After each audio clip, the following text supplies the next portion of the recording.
સાહેબ બોલતા તો બોલી ગયા, પરંતુ હવે ભેરવાયા હોય તેવી સ્થિતિ સર્જાઈ છે. દેશના વડાપ્રધાન નરેન્દ્ર મોદીએ તાજેતરમાં દેશવાસીઓને સ્વદેશી અપનાવવા, સ્થાનિક ઉત્પાદનોને પ્રોત્સાહન આપવા અને દેશહિતમાં સહકાર આપવાની અપીલ કરી હતી. પરંતુ હવે આ અપીલ બાદ સોશિયલ મીડિયામાં એક નવી ચર્ચા શરૂ થઈ ગઈ છે. લોકો કહી રહ્યા છે કે જો સામાન્ય જનતાને બચત, સાદગી અને સ્વદેશી અપનાવવાની સલાહ આપવામાં આવે છે, તો પછી સરકાર અને નેતાઓએ પણ પહેલાં પોતે તેનો દાખલો બેસાડવો જોઈએ. અને હવે સોશિયલ મીડિયામાં સરકાર માટે જનતાની 7 અપીલો વાયરલ થઈ રહી છે. આવો વિગતે વાત કરીએ આ 7 અપીલો વિશે આ અહેવાલમાં. નમસ્કાર, હું ચિરાગ વર્ષાબેન, આપ જોઈ રહ્યા છો સ્વમાન.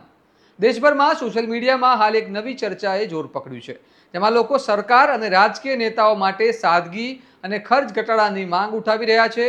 અને આ ચર્ચા ત્યારે વધુ તેજ બની જ્યારે વડાપ્રધાન નરેન્દ્ર મોદીએ દેશવાસીઓને સ્થાનિક વસ્તુઓને પ્રોત્સાહન આપવા અને દેશહિતમાં સહકાર આપવાની અપીલ કરી. પરંતુ હવે લોકો સવાલ ઉઠાવી રહ્યા છે કે શું દેશહિતની જવાબદારી માત્ર સામાન્ય નાગરિક પર જ હોવી જોઈએ? શું સરકાર અને જનપ્રતિનિધિઓએ પણ ખર્ચ અને વૈભવમાં ઘટાડો ન કરવો જોઈએ? સોશિયલ મીડિયામાં વાયરલ થઈ રહી જનતાની 7 અપીલોમાં સૌથી પહેલી માંગ છે કે સરકાર દ્વારા યોજાતા ભવ્ય ઉત્સવો, સમારોહ અને જાહેર કાર્યક્રમોમાં થતો કરોડો રૂપિયાનો ખર્ચ ઘટાડવામાં આવે.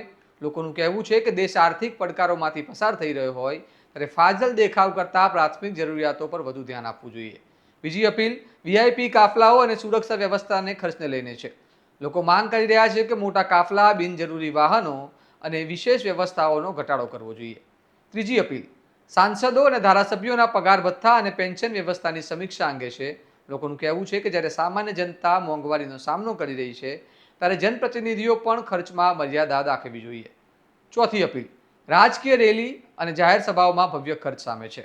સોશિયલ મીડિયામાં લોકો લખી રહ્યા છે કે લાખો કરોડો રૂપિયાની રેલીઓ કરતાં ડિજિટલ માધ્યમ વધુ સારું છે.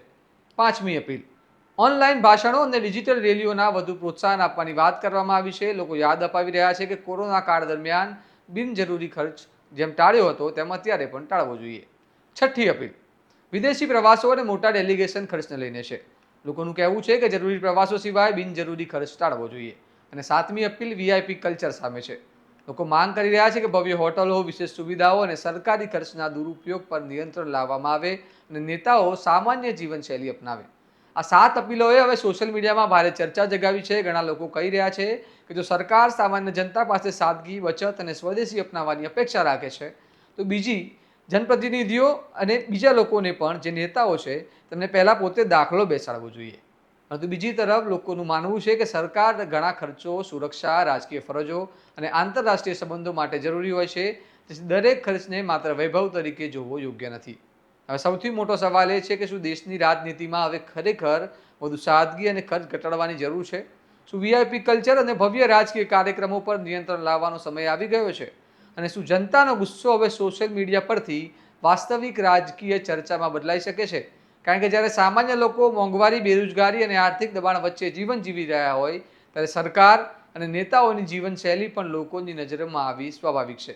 આ સમગ્ર મામલે તમારું શું મંતવ્ય છે? શું સરકાર અને જનપ્રતિનિધિઓએ વધુ સાદગી અપનાવવી જોઈએ? શું જનતાની આ 7 માંગો યોગ્ય છે? અમને કમેન્ટમાં જણાવો.